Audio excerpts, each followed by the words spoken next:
फिलहाल तो विधानसभा चुनावों की संक्रांत हो चुका है और कह सकते हैं कि आगाज ग्राम पंचायत के चुनावों से है।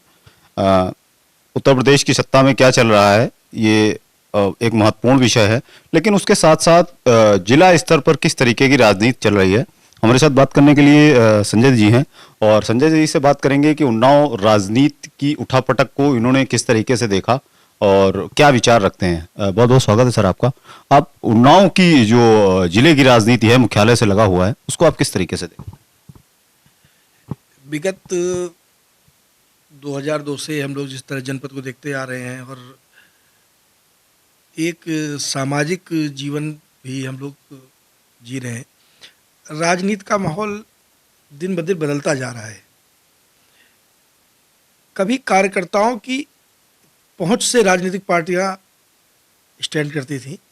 आज का समाज सेलिब्रिटीज़ हैं, टीवी एंकर्स हैं या समाचार पत्रांक द्वारा है, एडवर्टीजमेंट में पूरी तरीके से राजनीतिक पार्टियां घुलती जा रही हैं। कार्यकर्ताओं का वो समावेश अब राजनीतिक पार्टियों में नहीं दिखता। कार्यकर्ताओं में ना वो उत्साह दिखता है। एज ए पेड वर्कर की तरह कार्यकर्ता लिए जाते हैं कि 2-3 महीने के लिए उनको समायोजित किया जाता है, उसके बाद उन्हें एक एक लॉलीपॉप पकड़ा दिया जाता है कि आप अपने अपने घर जाएं और अगले 5 साल बाद इंतजार करें। अगर आपके अंदर कोई रुष्ट है या कोई आपके अंदर मानवीय कोई दर्द है तो आप अपना दर्द अपने पास रखें, क्योंकि 5 साल बाद आप उस लायक बचेंगे नहीं और नई खेप तैयार होगी। क्योंकि इस देश की आबादी इतनी प्रचुर मात्रा में है कि यहाँ दलों में, संगठन में इतने पद हैं कि संगठन छोटे पड़ रहे हैं, पद ज़्यादा होते जा रहे हैं। तो हर व्यक्ति के अंदर एक लालसा है, हर नवयुवक के अंदर लालसा है, उसे भी एक पद चाहिए। तो पद के लालच में लोगों को दूरगामी राजनीति से दूर रखा जा रहा है और काम करने वाले जो लोग हुआ करते थे अब वो नहीं है। विशारद जी की राजनीति थी, अनवार अहमद सरीखे एक करवदन्य दिग्गज नेता थे, बहुत सारे लोग हुए हमारे जनपद में। माननीय ब्रजेश पाठक जी ने बहुत अच्छा काम किया जिले में विकास के रूप में। जेडार अंसारी जी ने बहुत अच्छे से काम किए उन्नाव जनपद के लिए। गोपीनाथ दीक्षित जी थे, सच्चिदानंद वाजपेयी थे। अब आपको वो चेहरे नहीं दिखाई देते, ना वो दूरदर्शिता दिखाई देती है। अब तो लग्जरी गाड़ियों के काफिले ही तय करते हैं कि चुनाव जीतेगा कौन। अच्छा, एक मेरा मुख्य सवाल ये था कि बात करते हैं युवाओं की। कहते हैं कि राजनीति में जब चुनाव का दौर आता है तो युवाओं का बहुत ही अहम रोल होता है और फिलहाल मौजूदा स्थितियां से युवाओं को पार्टियां कितना अट्रैक्ट कर पा रही हैं, क्या उनको समझ रही हैं, किस तरीके से युवाओं के मुद्दे पे आप किस तरीके से देखते हैं सभी दलों? कोई भी दल हो और कोई भी संगठन, कोई भी पार्टी, युवा हमेशा ठगा गया है। युवा के साथ कभी न्याय नहीं होता। आप कभी देख लीजिए, युवा के नाम पर राजनीतिक पार्टियां बनती हैं, युवाओं को बढ़ाया जाता है और श्रेष्ठ पद सभी सीनियर को ही चले जाते हैं। युवाओं को कभी तरजीह नहीं दी जाती। उन्हें तरजीह सिर्फ कुछ समय और कुछ क्षणिक समय के लिए दी जाती है, जिस समय उनकी आवश्यकता होती है। आवश्यकता समाप्त होते ही उनका कार्यभार भी समाप्त कर दिया जाता है। रहा युवाओं का बेरोजगारी का इतना बड़ा पहाड़ खड़ा होता जा रहा है, इसमें सरकार का भी कोई दोष नहीं है। जब परिवार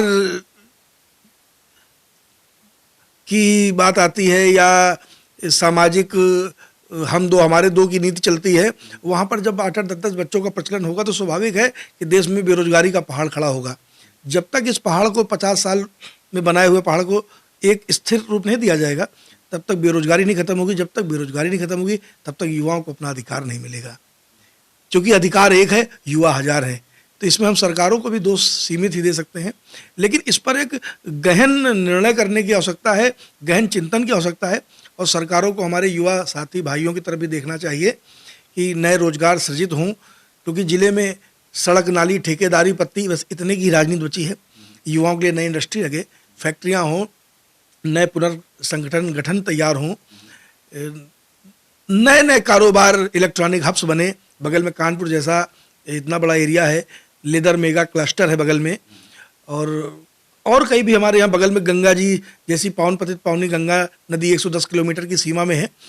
इस नदी का पर्यटन के रूप में किसी तरह उपयोग हो, खेती बाड़ी प्रचलित क्षेत्र है, उसका कहीं से समायोजित समागम हो, राष्ट्र के हित में इतने बड़े बड़े हमारे उन्नाव जनपद में चंद्रशेखर आज़ाद, निराला जी, बड़े बड़े काका हास्य बड़े बड़े हुए, लेकिन जनपद को वो गरिमा और वो गौरव आज तक नहीं प्राप्त हुआ, जिसके लिए युवा हमेशा ठगा रहता है। अच्छा, चलिए युवाओं पे बात हो गई, अब बात करते हैं उन्नाव की मुखर राजनीति की।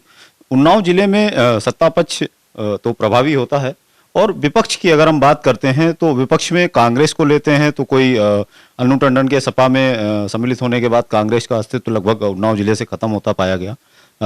जिस तरीके से अन्नू टंडन सपा में आने के बाद बहुत ही प्रभावी ढंग से दावेदारी ठोक रही हैं आने वाले समय के लिए, उसके साथ साथ अगर बात करते हैं मनोहर लाल और दीपक कुमार के बाद मनीषा दीपक राजनीति में उतरी, सफल नहीं मानी गई।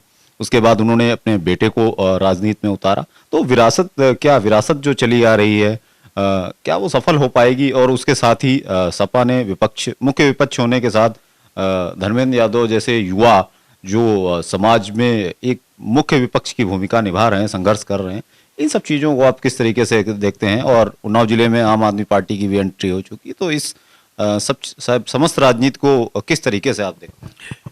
मैं संकल्प विजन न्यूज़ के इस सवाल से नितिन जी बेइंतहा प्रसन्न हूँ, और ये सवाल बहुत ही सुंदर सवाल है और इसका जवाब भी उतना ही सुंदर है। एक अच्छे पक्ष के लिए एक उतने ही मजबूत विपक्ष की आवश्यकता होती है। कभी अच्छी गाय को एक अच्छी रस्सी की आवश्यकता होती है, इसलिए नहीं उसे बंधक बनाया जाता, इसलिए कि कहीं चोर लुटेरे डाकू उसको कहीं चोरी करके न ले जाएं। मजबूत विपक्ष जब होगा तो पक्ष अपने आप सुंदर और सृजनात्मक कार्य करेगा। लेकिन देखा गया है कि परिवारवाद की राजनीति में बड़े बड़े जितने भी संगठन दल हैं, ये अंतर कलह में इस तरह डूबते जा रहे हैं कि ये कोई भी सत्ता पक्ष का विपक्ष बन ही नहीं पा रहा है, ये आपसी अंतर कलह में ही बिखरे जा रहे हैं। जब तक परिवारवाद, जातिवाद, सामंतवाद नहीं समाप्त होगा, कभी भी संगठन से बनी हुई पार्टियों से टकराना बहुत कठिन होगा, कभी उनसे आप पार नहीं पा पाएंगे, क्योंकि संगठनात्मक पार्टियां जो होती हैं वो एक किसान से लेकर प्रधानमंत्री तक तय करती हैं, लेकिन परिवारवाद पार्टियां घर में ही किसानी करती हैं और सिर्फ मुख्यमंत्री, सांसद और विधायक ही पैदा करती हैं। इसके लिए बहुत ही गहन करना पड़ेगा। सोशल मीडिया के ज़माने में हम आप रह रहे हैं। 5 साल के बच्चे को मालूम है कि देश का प्रधानमंत्री कौन है, जो पिछले विगत वर्षों में 25 साल के बच्चे को नहीं मालूम होता था। अच्छा, एक चीज़ मैं और आपसे जानना चाहता हूं कि उन्नाव की राजनीति को आप बहुत अच्छे से समझते भी हैं, और काफ़ी सारे नेता हमारे उन्नाव ज़िले में रहे जिन्होंने बहुत ही विकास कार्य किए, और सत्ता पक्ष विपक्ष सब रहते हों। लेकिन पिछले कुछ दिनों में देखा गया है जिस तरीके से सत्ता पक्ष जिस तरीके से कार्य कर रहा है, तो बहुत लोगों की पार्टी में ही उनकी अंतर्कलह आई है। एक उन्नाव जिले में भी कई खेमे बन गए हैं, सांसद का एक अलग खेमा, विधायक का एक अलग खेमा, अन्य जो नाराजगी जिन लोगों की है टिकट नहीं हो पाई है, तो ये खेमेबाजी होती रही है। अंतर्कलह भी बहुत देखने को मिली है अभी हाल ही में, तो इन सब चीज़ों को आप किस तरीके से देखते हैं, इसको भी बताएं। देखिए, सत्ता पक्ष के बारे में तो सिर्फ एक ही शब्द कहना है कि सत्ता पक्ष एक संगठनात्मक पार्टी से आता है, और वहाँ पर सब वाच होता है कौन क्या कर रहा है, कौन जमीनी स्तर पे सामाजिक कार्य कर रहा है और कौन नहीं कर रहा है। यहाँ ये तय नहीं होता कि सब एक घराने से या परिवार से तय हो। इसलिए इन भारतीय जनता पार्टी जैसे दलों में अगर आप सोचें कि आप तनहा हैं और मतान्ध हैं, तो ये कोई रह नहीं सकता, क्योंकि बड़ी पार्टियां इन पर बाकायदा निगरानी रखती हैं, इनके संगठनात्मक निगरानी रखती हैं, और समय आने पर इनको उचित दंड भी देती हैं। और चूँकि कार्यशैली, सामाजिकता इनका मेन बेस है और अपने बेस पर ये मजबूत हैं, इसलिए आज एक सांसद की पार्टी 44 वर्षों के अंदर आज 307 सीटों की मालिक बन के बैठी, और 307 सीटों की मालिक 44 सीटों की मालिक बन के बैठ गई है। बिल्कुल, राजनीति को मुखर रूप से हम यहाँ भी लेते हैं, और इसके बाद क्या कहें, उन्नाव की जो भी रूपरेखा है वो बड़ी अव्यवस्थित है। लेकिन जिस समय बात सत्ता पक्ष और विपक्ष की आती है, तो सत्ता पक्ष मजबूती से अपनी दावेदारी ठोकता है क्योंकि उसका संगठन बड़ा मजबूत है। विपक्ष कमजोर हो जाता है परिवारवाद के आगे, अपने सामंतवाद के आगे, अपनी लग्जरियस लाइफ के आगे बड़ी बड़ी गाड़ियों से उतरकर समस्याओं को निदान नहीं हो सकता। उसके लिए हमें ग्राउंड पर मजबूती से अपनी दावेदारी ठोकनी होगी। कैमरामैन महेंद्र कपूर के साथ नितिन गुप्ता, संकल्प न्यूज़ उन्नाव।